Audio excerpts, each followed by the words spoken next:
اعوذ باللہ من الشیطان الرجیم بسم اللہ الرحمن الرحیم الدرس الحادی والثلاثون رب اشرح لی صدری ویسر لی امری واحلل عقدۃ من لسانی یفقہوا قولی رب یسر ولا تعسر وتمم بالخیر آمین یا رب العالمین۔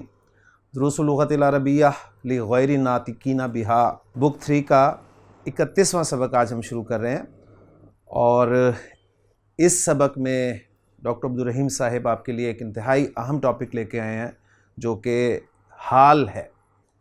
حال آپ کو یاد ہوگا، ہم نے اپنے بیسک کورس میں منصوبات جب پڑھے تھے تو ان میں ایک کیٹیگری آئی تھی حال۔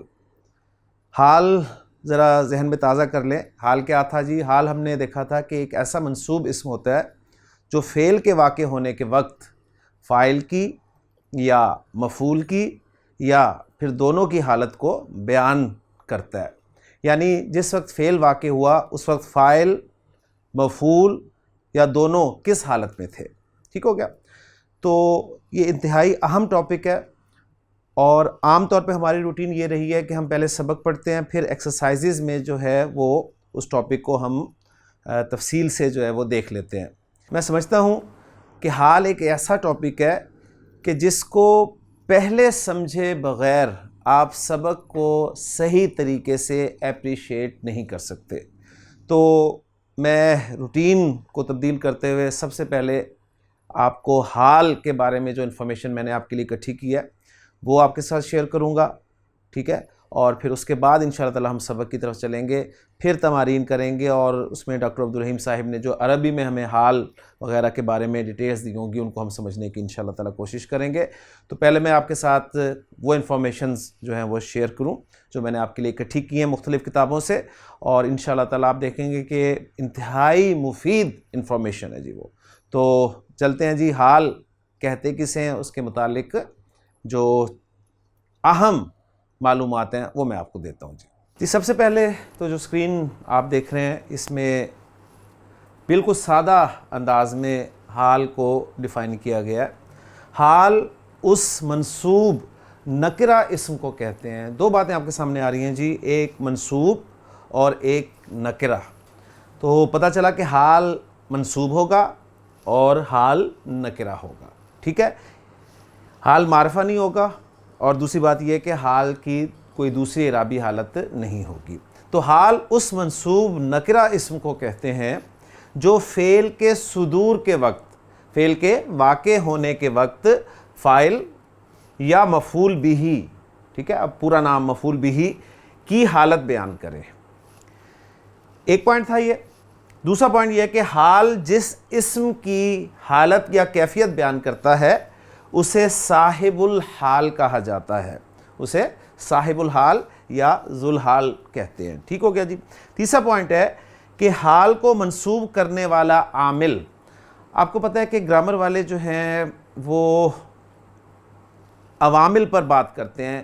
وہ کہتے ہیں کہ جی اس اسم کو رفع کس نے دی ہے، اس اسم کو نصب کس نے دی ہے، اس اسم کو جر کس نے دی ہے، ٹھیک ہے؟ تو رفع، نصب یا جر جو چیز دیتی ہے اس کو وہ عامل کہتے ہیں، ٹھیک ہے؟ عامل یعنی عمل کرنے والا۔ جیسے ہم کہتے ہیں نا کہ جملہ فعلیہ میں فعل ہوتا ہے اور فاعل ہوتا ہے اور مفعول بہ ہوتا ہے، فاعل مرفوع ہوتا ہے اور مفعول بہ جو ہے وہ منصوب ہوتا ہے۔ تو گرامر والے کہتے ہیں کہ فاعل کو رفع کون دیتا ہے؟ فاعل کو رفع دینے والا فعل ہوتا ہے، تو عامل جو ہے اس میں فعل ہے۔ تو اس حوالے سے وہ بتا رہے ہیں کہ حال کو منصوب کرنے والا عامل، یعنی حال کو نصب کون دیتا ہے، کس کی وجہ سے حال جو ہے وہ منصوب ہوتا ہے، اس کو بیان کر رہے ہیں۔ حال کو منصوب کرنے والا عامل وہ فعل ہوتا ہے جس کے فاعل یا مفعول بہ کی کیفیت بیان کرنے کے لیے حال کو لایا جاتا ہے، ٹھیک ہے؟ فعل ہوتا ہے جی عامل، اور اس فعل کے فاعل یا مفعول بہ کی کیفیت بیان کرنے کے لیے حال کو لایا جاتا ہے۔ چوتھا پوائنٹ ہے صاحب الحال ہمیشہ معرفہ ہوتا ہے۔ یہ بالکل میں آپ کو اس وقت سطحی انفارمیشن دے رہا ہوں، اس کے بعد انشاءاللہ اس میں مزید آپ کے سامنے کچھ اضافہ ہوگا، وہ کیا اضافہ ہوگا انشاءاللہ تعالی میں اس وقت مینشن کر دوں گا۔ چوتھا پوائنٹ ہے صاحب الحال ہمیشہ معرفہ ہوتا ہے، اور پانچواں اہم پوائنٹ کہ حال تذکیر و تانیث، عدد یعنی مفرد مثنیٰ یا جمع ہونے کی صورت میں صاحب الحال سے مطابقت رکھتا ہے۔ ٹھیک ہو گیا؟ یہ 5 پوائنٹس بہت اہم ہے، مزید آگے چلتے ہیں۔ لے جی، وہ 5 پوائنٹ بالکل بنیادی پوائنٹس تھے، اب ذرا ہم تھوڑا سا اس میں ایڈ کریں گے ضوابط برائے حال و ذوالحال۔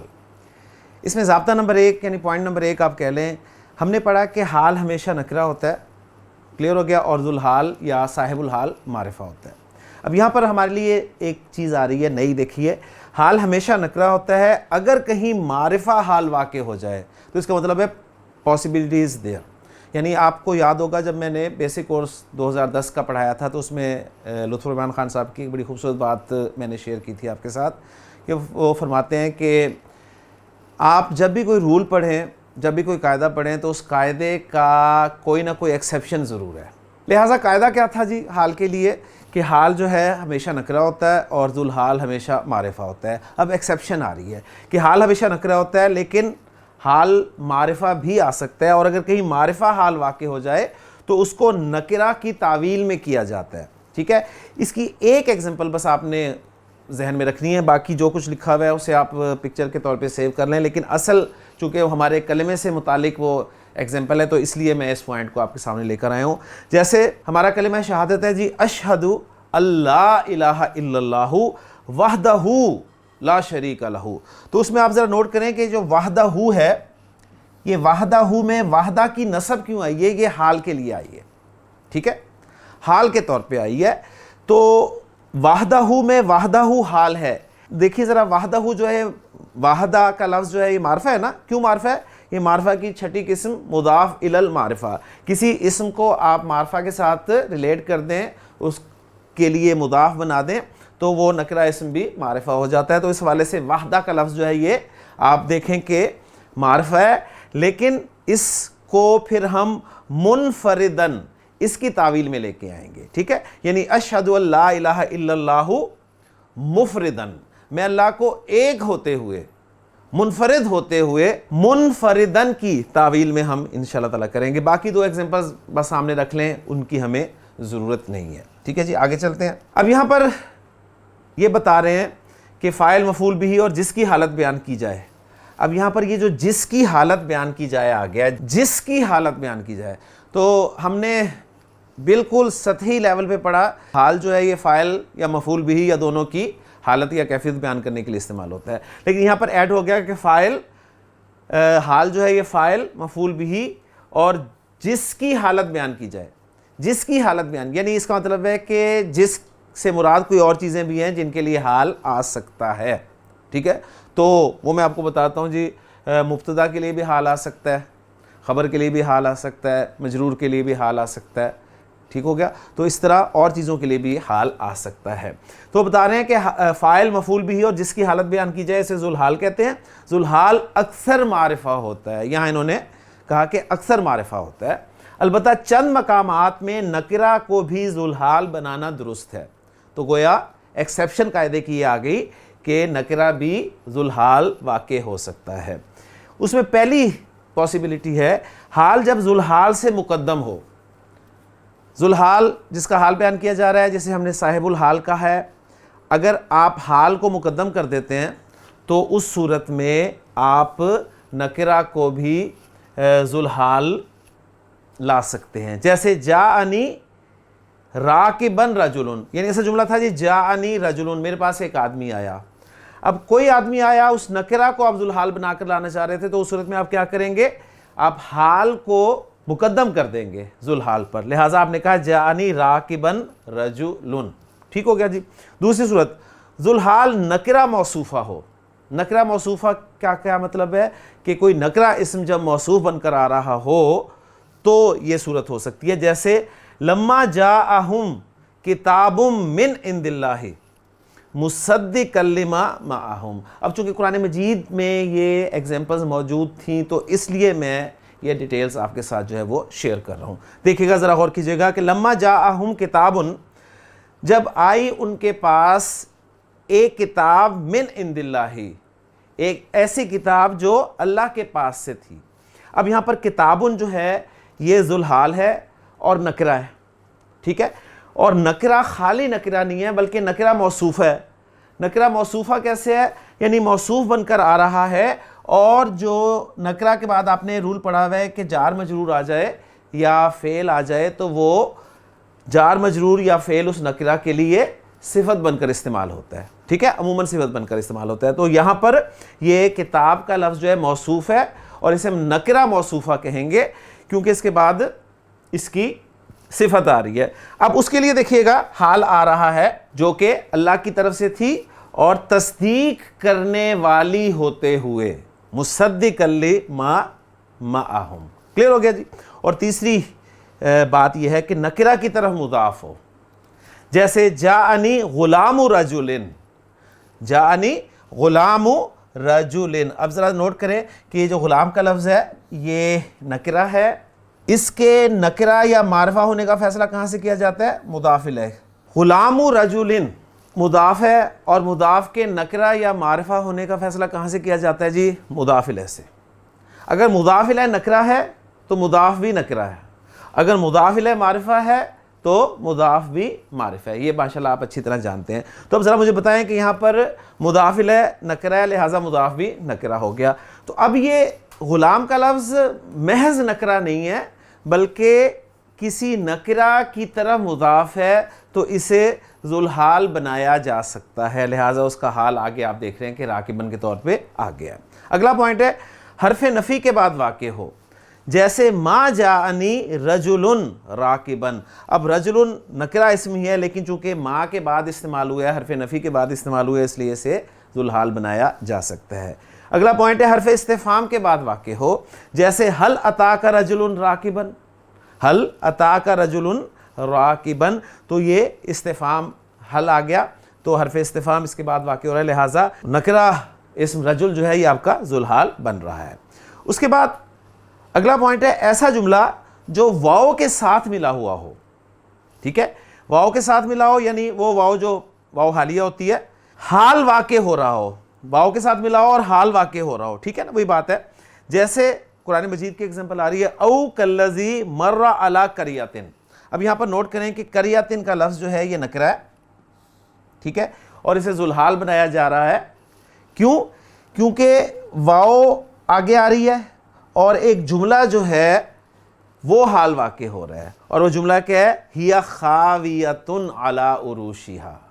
تو وہ جملہ واو کے ساتھ ملا ہوا ہے لہٰذا نکرہ اسم جو ہے یہ ذوالحال آ سکتا ہے.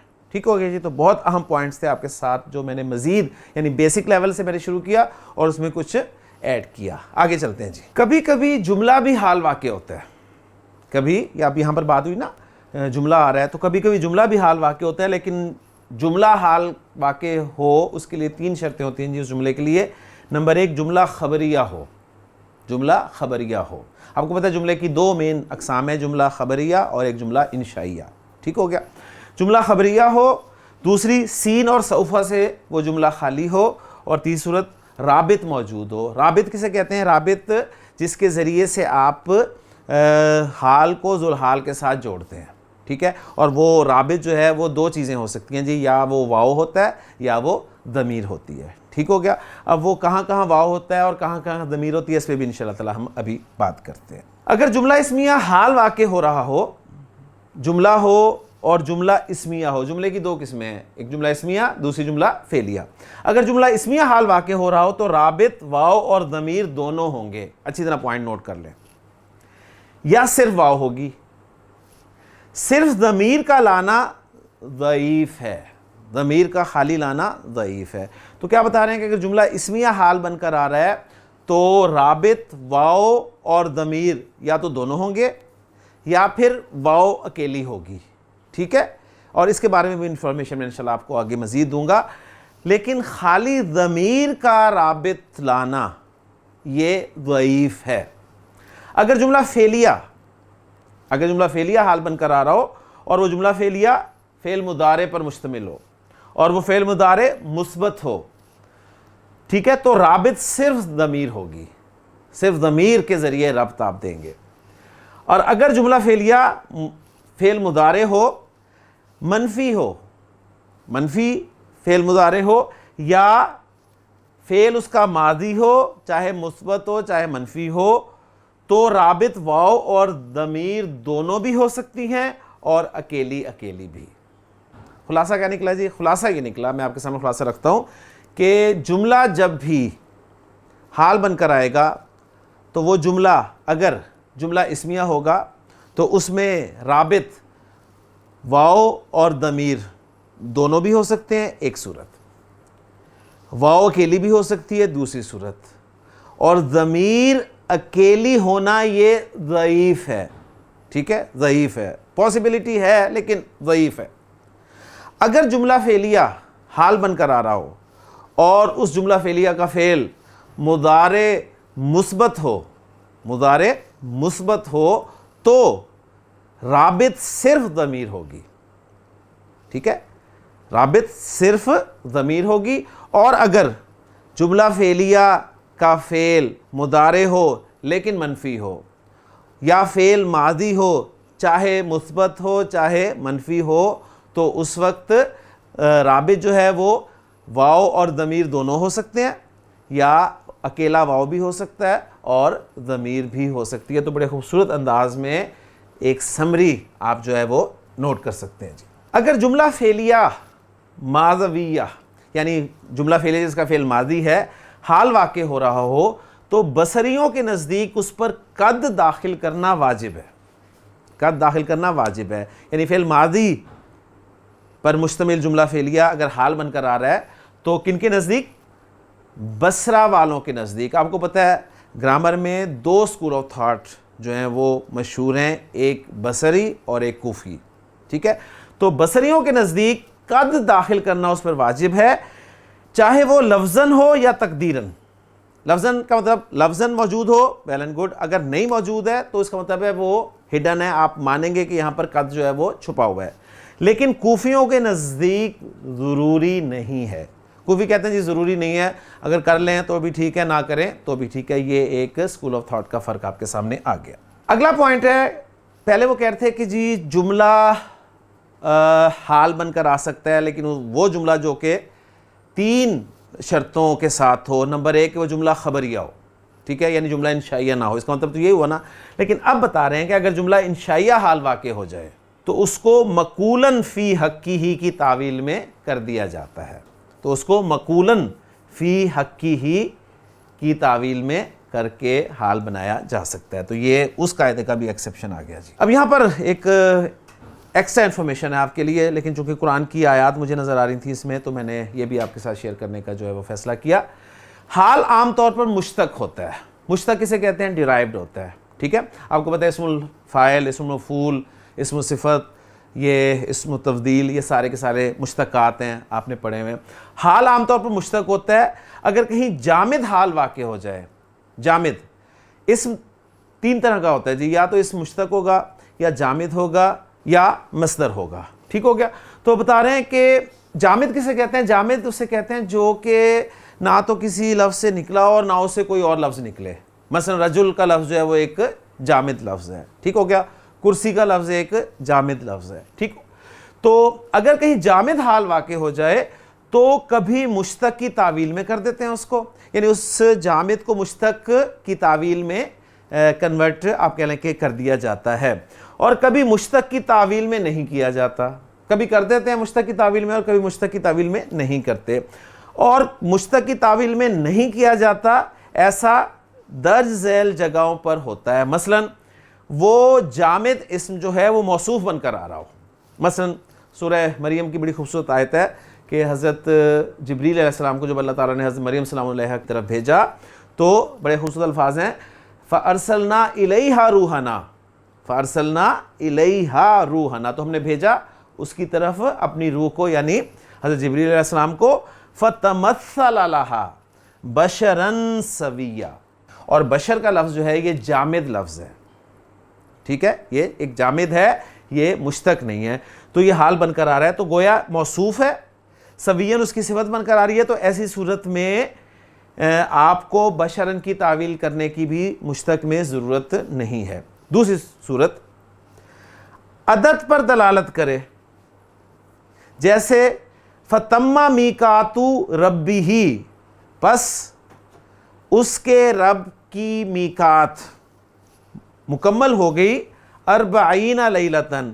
تو یہاں پر جو 40 کا لفظ آ رہا ہے یہ عدد ہے, عدد پہ دلالت کر رہا ہے اور یہ حال بن کر آ رہا ہے اس کے لیے. ٹھیک ہو گیا. اگلی صورت ہے اپنے ذوالحال کی قسم اور نوع پہ دلالت کرے. یہ چیزیں آپ کو تھوڑی سی ذرا مشکل لگیں گی, ٹیکنیکل لگیں گی, لیکن انشاءاللہ تعالیٰ جب آپ کو عربی میں تھوڑی سی مہارت حاصل ہوگی تو انشاءاللہ تعالیٰ آپ انہیں بہت ہی زیادہ اپریشیٹ کریں گے انشاءاللہ تعالیٰ. اچھا جی, اگلا پوائنٹ ہے اپنے ذوالحال کی قسم اور نوع پر دلالت کرے. جیسے ھذا مالک ذھبا, ھذا مالک یہ تیرا مال ہے, اس کے لیے پھر ذھبا کو ایز اے حال لایا جا رہا ہے. یہ حال ہے اور یہ جو ہے آپ کہہ لیں کہ مال ذوالحال ہے. ٹھیک ہے. اب ذھباً سونا یہ ایک جامد لفظ ہے. ٹھیک ہے, اس کو حال بنایا جا رہا ہے اور مشتق کی تعویل میں بھی نہیں کیا جائے گا, اس لیے کہ یہ اپنے ذوالحال کی قسم اور نوع پر دلالت کر رہا ہے. ٹھیک ہے, جیسے ھذا مالک یہ تیرا مال ہے ذھباً. اب یہاں پر دیکھیں ذرا, ھذا مالک ایک جملہ اسمیہ ہے جس میں ھذا مبتدا ہے اور مالک کا جو ہے وہ خبر ہے. تو یہاں پر کوئی فعل استعمال نہیں ہو رہا اور یہ حال جو ہے نہ تو فاعل کے لیے ہے نہ مفعول کے لیے, تو یہ خبر کے لیے حال بن کر آ رہا ہے. تو وہ جو پوائنٹ ہم نے پڑھا تھا کہ حال جو ہے وہ فاعل کا ہوتا ہے یا مفعول کا ہوتا ہے یا دونوں کا ہوتا ہے, تو اس میں مزید آپ دیکھ لیں اضافہ ہو گیا. ٹھیک ہو گیا. اگلا پوائنٹ ہے ذوالحال کی فرع ہو, ذوالحال کی آگے شاخ ہو کوئی, جیسے ھذا ذھبک. اب یہ خاتمن, خاتمن کہتے ہیں انگوٹھی کو, خاتمن انگوٹھی. انگوٹھی یہ جامد لفظ ہے, اس کو مشتق کی تعویل میں نہیں کیا جائے گا اور یہ ذھب سونے کے لیے, ذوالحال کے لیے آپ کہہ لیں کہ حال بن کر آ رہا ہے اور یہ اس سونے کی فرع ہے. ٹھیک ہو گیا نا, اپنے ذوالحال کی فرع ہے. اور قرآن میں ہے تنحتون الجبال بیوتن, بیوتن یہ حال بن کر آ رہا ہے کس کے لیے, الجبال کا. تو بیوت جو ہے گویا پہاڑ ان کی فرع کے طور پہ استعمال ہوا ہے. اگلا پوائنٹ ہے ذوالحال کی اصل ہو, جیسے ھذا خاتمک ذھبا. اب یہ ذھبا پھر حال ہے, یعنی اس ایگزامپل میں لائیں حال ہے اور خاتم, تو گویا سونا جو ہے یہ اس انگوٹھی کی اصل ہے. صحیح ہے. اور ھذا ثوبک کتانن, تو باقی یہ ایگزامپل چھوڑ دیں. اگلا پوائنٹ ہے جی, حال کو ذوالحال پر مقدم کرنا جائز ہے. حال کو ذوالحال پر مقدم کرنا جائز ہے, جیسے جاء راکبا سعید. اب یہاں پر دیکھیں کہ سعید جو ہے یہ ذوالحال ہے اور راکب جو ہے یہ آپ کا حال ہے, تو آپ نے حال کو مقدم کر دیا ذوالحال پر. ٹھیک ہے. اور دو جگہوں پر وہ کہہ رہے ہیں کہ حال کو ذوالحال پر مقدم کرنا واجب ہے. دو جگہوں پر تو لانا لازمی ہے, واجب ہے. نمبر ایک, جب ذوالحال نکرہ ہو, جب ذوالحال آپ کا نکرہ ہو تو آپ اسے مقدم کریں گے ذوالحال پر, جیسے جاءنی راکبا غلام. ٹھیک ہے. اب یہ صرف ایک آپ کہہ لیں کہ پازیٹیو جملہ ہے, اگر نیگیٹو ہوتا نا تو پھر کوئی واجب نہیں تھا. استفہام ہوتا تو کوئی واجب نہیں تھا, اگر نکرہ موصوفہ ہوتا تو کوئی واجب نہیں تھا, اور اگر کسی نکرہ اسم کی طرح مضاف ہوتا ذوالحال تو بھی کوئی واجب نہیں تھا. لیکن یہاں پر سمپل غلام کا لفظ آ رہا تھا, لہٰذا اب راکبن کو اس ذوالحال پر مقدم کرنا واجب ہو گیا. ٹھیک ہے. اور دوسرا پوائنٹ ہے جب ذوالحال محصور ہو, ذوالحال محصور ہو یعنی حصر کلام ہے نا, اس میں ذوالحال جو ہے وہ محصور بن کر آ رہا ہو, جیسے ما جاءنا ناجحا الا خالد. اب یہ دیکھیں ذوالحال جو ہے وہ کیا ہے, خالد, اور یہ محصور ہے یعنی حصر میں استعمال ہو رہا ہے نا, ما اور اللہ کے ساتھ آپ کو پتہ ہے حصر استعمال ہوتا ہے. انما جاءنا یا انما کے ساتھ حصر استعمال ہوتا ہے. تو خالدن یہ دیکھیں یہ محصور ہے, محصور یعنی حصر کا مفہوم پیدا ہو رہا ہے اور اسی کے ساتھ حصر کیا جا رہا ہے, یہ ذہن میں رکھیے گا. ٹھیک ہے. تو ناجحن کو اس پہ مقدم کیا گیا ہے. ٹھیک ہو گیا جی. اگلا پوائنٹ ہے جی, مندرجہ ذیل 3 صورتوں میں حال کو ذوالحال سے مؤخر کرنا واجب ہے. پہلے کیا تھا کہ حال کو ذوالحال پر مقدم کرنا واجب تھا, وہ 2 صورتیں تھیں. کون کون سی؟ کہ ذوالحال نکرہ ہو, دوسری صورت ذوالحال محصور ہو. اب وہ 3 صورتیں بتا رہے ہیں جس میں حال کو ذوالحال سے مؤخر کرنا واجب ہے. پہلی صورت ہے جب حال محصور ہو, جب حال پر حصر کیا جا رہا ہو، جیسے وما نرسل المرسلین الا مبشرین و منذرین، ٹھیک ہو گیا؟ تو یہ مبشرین و منذرین جو ہے یہ حال ہے، اور یہ دیکھیں حصر ما اور الا حصر استعمال ہو رہا ہے اور حال محصور ہے، صحیح ہے کہ اور نہیں ہم بھیجتے رسولوں کو مگر خوشخبری دینے والے ہوتے ہوئے اور خبردار کرنے والے ہوتے ہوئے، یعنی ہم رسولوں کو صرف اس لیے بھیجتے ہیں۔ تو یہ اس لیے میں کہہ رہا ہوں کہ یہ حال محصور ہے، اس پہ حصر کرنا مقصود ہے، یہ مراد ہے۔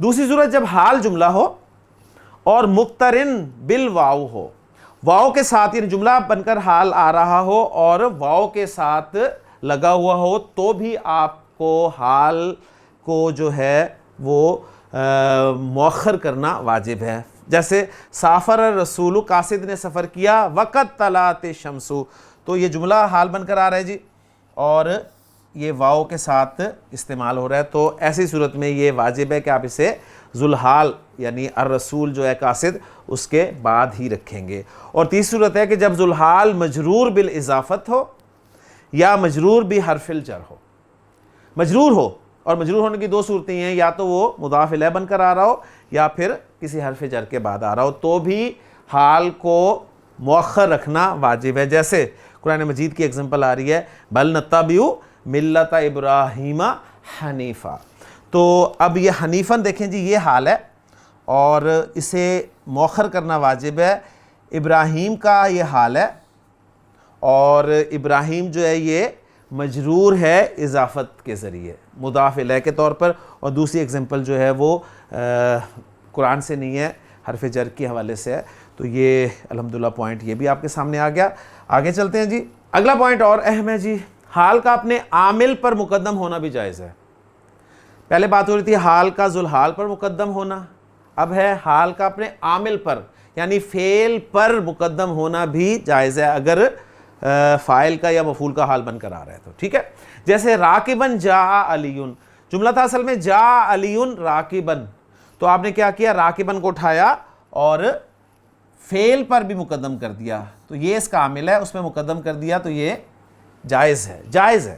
دوسری ایگزامپل قرآن سے خشن ابصارہم یخرجون، یخرجون یہ آپ کا فعل اور فاعل اس کے اندر ہے، ہم یعنی جو واو سے شو ہو رہا ہے، اور اس کے لیے حال استعمال ہوا ہے جی خشعن، صحیح ہے؟ تو یہ جائز ہے کہ آپ اسے آگے لے آئے، ٹھیک ہے؟ اور تین صورتوں میں وہ کہہ رہے ہیں کہ عامل پر مقدم کرنا واجب ہے، تین صورتوں میں عامل پر مقدم کرنا واجب ہے۔ نمبر ایک، جب حال صدارت کلام کا تقاضا کر رہا ہو، جیسے کیفا، کیفا اکثر جگہ پہ استعمال ہوا ہے قرآن میں اور حال کے معنی میں استعمال ہوا ہے، اور آپ کو پتہ ہے کیونکہ کویسچن ورڈ ہے، اور کویسچن ورڈ کیا چاہتا ہے، وہ صدارت کلام چاہتا ہے، یعنی شروع میں آنا چاہتا ہے، لہٰذا اس کو مقدم کرنا واجب ہے۔ کیفا رجع سلیم، سلیم کس حالت میں واپس لوٹا، سلیم کیسے واپس لوٹا، ٹھیک ہو گیا؟ تو اصل میں تھا رجع سلیم کیفا، تو اس کیفا کو مقدم کیا، یہ واجب ہے اس لیے کہ یہ کیفا کا لفظ جو ہے صدارت کلام چاہتا ہے۔ نمبر دو، اس کا عامل اسم التفضیل ہو، جیسے خالد فقیرن اکرم من خلیل غنی، اب یہ اس میں ہمیں زیادہ جانے کی ضرورت نہیں ہے، ہمارا جو آپ کہہ لیں کہ کیفا چونکہ قرآن مجید میں بہت استعمال ہوا ہے تو اس لیے یہ پوائنٹ میں آپ کے سامنے لے کر آ رہا ہوں، باقی آپ ڈیٹیلز جو نوٹ کر لیں کیونکہ لیکچر کا وقت بھی ختم ہو رہا ہے اور کافی میں دیکھ رہا ہوں کہ چہرے مجھے پریشان نظر آ رہے ہیں۔ تو اس کا عامل اس میں تفضیل ہو، جیسے خالد فقیرن اکرم من خلیل غنی۔ تیسرا، معنی تشبیہ اس میں عامل ہو، اب یہ پوائنٹ آپ کے لیے اور مشکل ہو جائے گا کہ معنی تشبیہ سے کیا مراد ہے، تو بس آپ اس اسکرین کو کیپچر کر لیں اور ساتھ رکھ لیں، کبھی انشاءاللہ تعالی آپ کو آگے کام کرنے کا موقع ملے، آگے بڑی کتابیں پڑھنے کا موقع ملے تو یہ انفارمیشن آپ کے لیے بہت ہی مفید انشاءاللہ تعالی ثابت ہوگی۔ حال ذوالحال کے متعلق بالکل بیسک انفارمیشن اور پھر اس میں مزید انفارمیشن جو ہے وہ میں نے ایڈ کی آپ کے لیے، بڑی خوبصورت آپ کہہ لیں کہ انداز میں یہ انفارمیشن جو ہے وہ بکس میں ہمارے بزرگوں نے جو ہے وہ ذکر کی ہوئی ہے۔ تو سبق کی طرف انشاءاللہ تعالیٰ اگلے ہم جب لیکچر میں جائیں گے تو جو باتیں ذہن میں رہ گئی ہوں گی آپ کے بھی اور میرے بھی، تو وہ انشاءاللہ تعالیٰ میں وہاں پر شیئر کروں گا آپ سے۔ تو انشاءاللہ تعالیٰ اگلے لیکچر میں ہم اپنا سبق شروع کریں گے۔ لیکچر کا وقت ختم ہو گیا ہے، تو اگلے لیکچر تک اجازت دیجیے۔ اللہ حافظ۔ سبحانک اللہم و بحمدک، اشہد ان لا الہ الا انت، استغفرک و اتوب الیک۔